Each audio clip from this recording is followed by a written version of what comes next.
Hi, everyone. I'm Maggie McGrath, senior editor at Forbes. A heavy winter storm is hitting the Midwest and heading for the Northeast.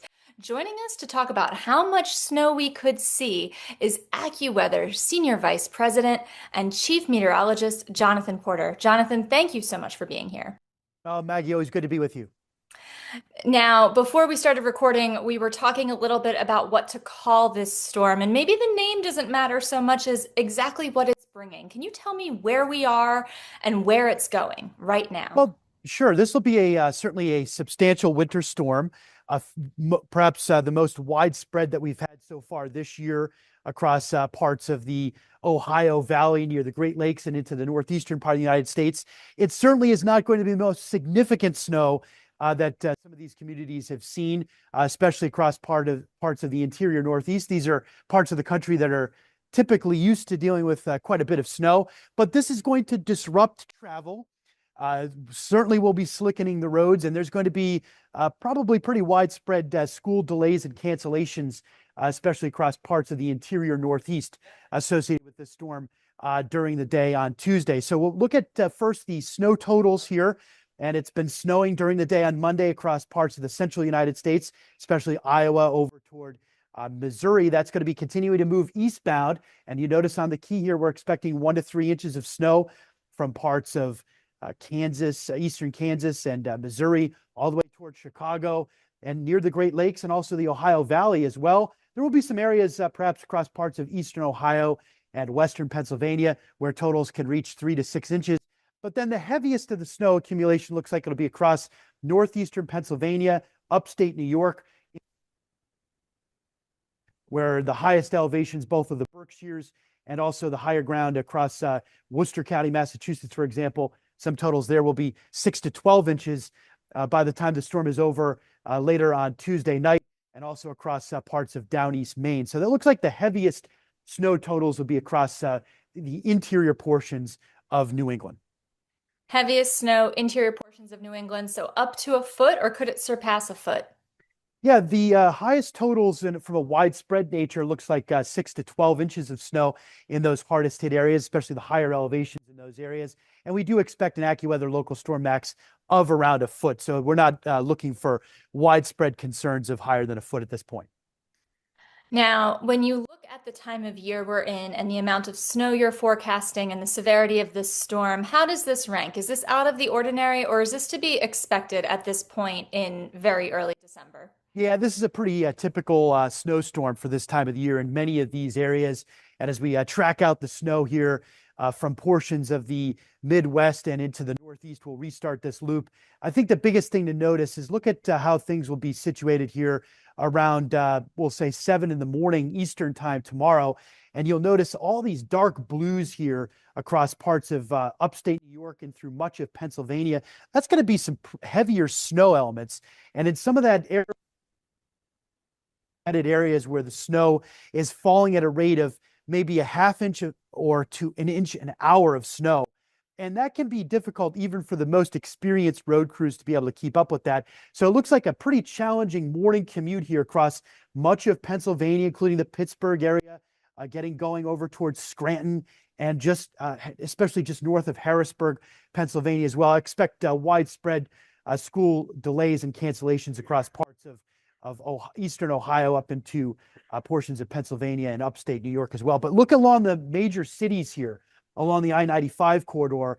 Looks like will be a mainly rain event. We can't rule out a bit of snow or sleet to start in places like Baltimore over toward Philadelphia. But we think that the temperatures, both the air temperature and the ground temperature, will be a little bit too high for any of that to stick before it goes over to rain very quickly. Maybe a few flakes in New York City before this will be an all rain event, aside from those few flakes at the onset across the New York City area. But there will be several inches of snow in the far northern and western suburbs, especially once you get west of Interstate 287, for example, in northern New Jersey. But the big cities along the I-95 corridor from New York City toward Washington, mainly rain.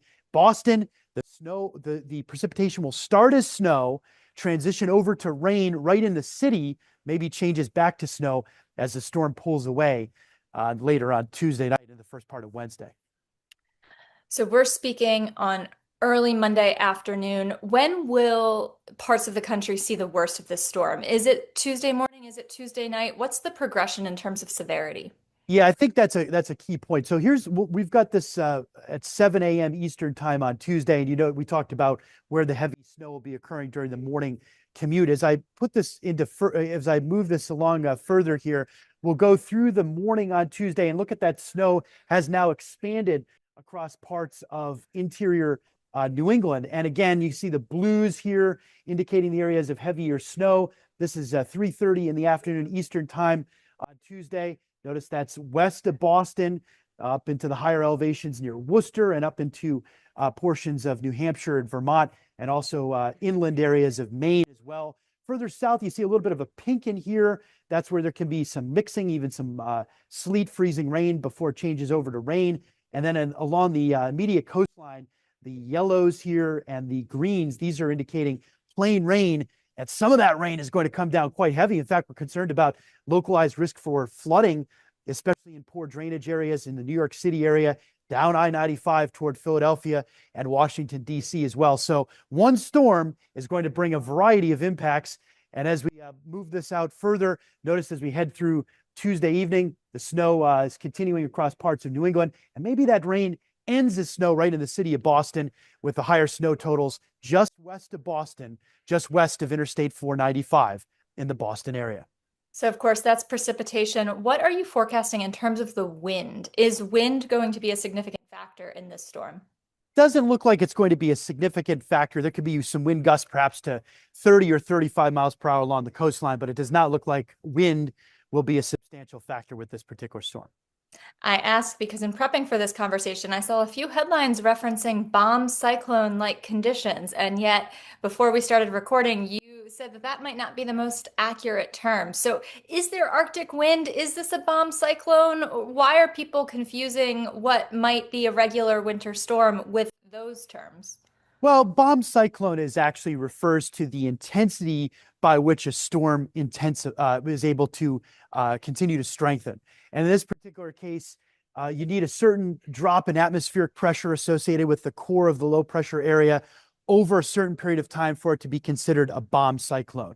And when storms develop in that way, and they're able to rapidly intensify, they can bring heavier precipitation, and sometimes, obviously, gusty winds can be more of a factor as well. There's one storm system that's going to be arriving here across parts of the Ohio Valley, and then a new storm system will be developing along the Atlantic coast. And it's that secondary storm is a very typical setup for the winter where the energy is transferred to the coast and a new storm intensifies along the coastline. It looks like this one is going to be close to the pressure drop over a 24-hour period that would be required in order for it to become a bomb cyclone. But we think it may be just short of that. Either way, the impacts are going to be very similar, which is snow in the inland areas across the Northeast and into parts of trailing back into portions of the Ohio Valley, as we talked about as well, with a mainly rain event at the coast. And there can be some gusty winds associated with the storm right at the coastline, but it does not look like it's going to be a big wind producer. Not a big wind producer, but of course, precipitation that started in the Midwest, headed to the Northeast. New England is forecast 6 to 12 inches. I'm wondering, what does this mean for flights?